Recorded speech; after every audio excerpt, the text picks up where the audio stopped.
Assalamualaikum warahmatullahi wabarakatuh. Perkenalkan, nama saya Siti Mayada dari kelas 11 IPS 2. Nah, di sini saya akan mempresentasikan tentang Kerajaan Melayu. Kerajaan Melayu, sejarah Kerajaan Melayu. Kerajaan Melayu atau dalam bahasa Cina ditulis Malayu merupakan sebuah kerajaan yang berada di Pulau Sumatera. Berita pertama kali yang menerangkan keberadaan Melayu berada di Pulau Sumatera yaitu dari dinasti Tang. Menurut catatan dinasti Tang, utusan negeri Moloyo atau Melayu pernah datang ke Cina pada tahun 644 dan 645 Masehi.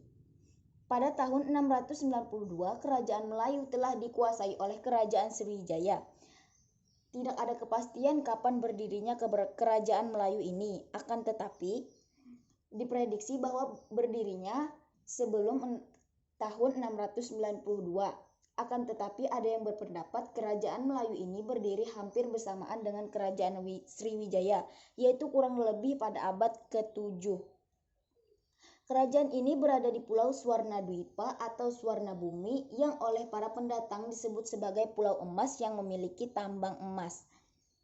Dan pada awalnya mempunyai kemampuan dalam mengontrol perdagangan di Selat Melaka sebelum disebut oleh kerajaan Sriwijaya pada tahun 682. Selanjutnya yaitu kehidupan masyarakat.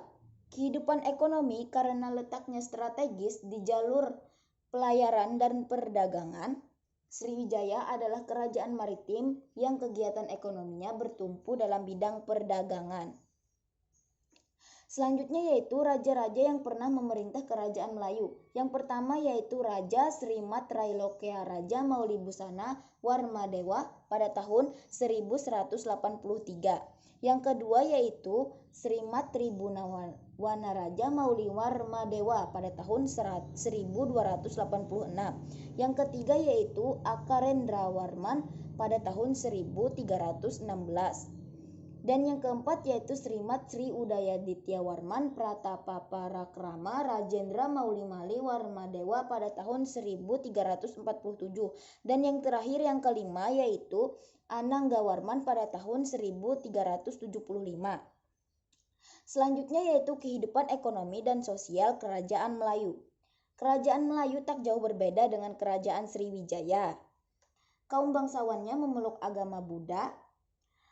Masyarakatnya sebagian besar memeluk keyakinan tradisional. Dan yang selanjutnya yaitu masa kejayaan dan runtuhnya Kerajaan Melayu.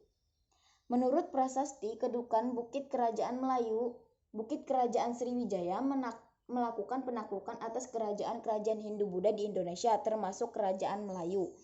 Prasasti itu menyebutkan bahwa penaklukan Kerajaan Melayu terjadi pada tahun 682.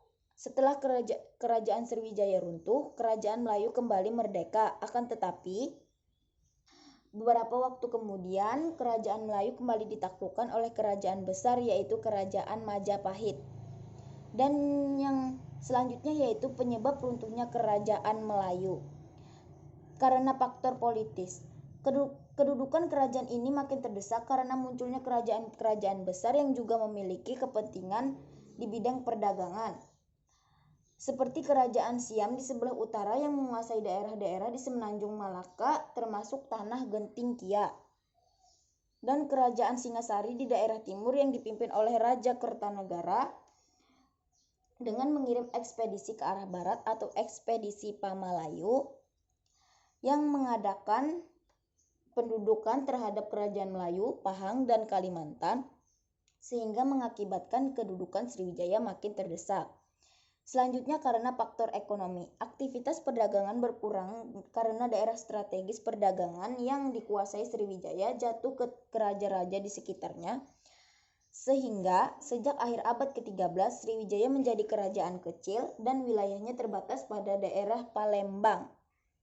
Kerajaan Sriwijaya yang kecil dan lemah akhirnya dihancurkan oleh Kerajaan Majapahit pada tahun 1377 Masehi.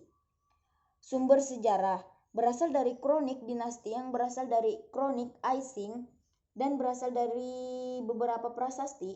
Menurut musafir Cina Aising pada tahun 671 sampai 695 Masehi menyatakan bahwa pada abad ke-7 Masehi secara politik kerajaan Melayu dimasukkan ke dalam kerajaan Sriwijaya. Dan yang terakhir yaitu peninggalan sejarah kerajaan Melayu, yaitu patung Amoghaphosa atau patung Buddha, hadiah dari penguasa Jawa Timur pada abad ke-13 Masehi yang ditemukan di Jambi. Sekian dari saya. Assalamualaikum warahmatullahi wabarakatuh.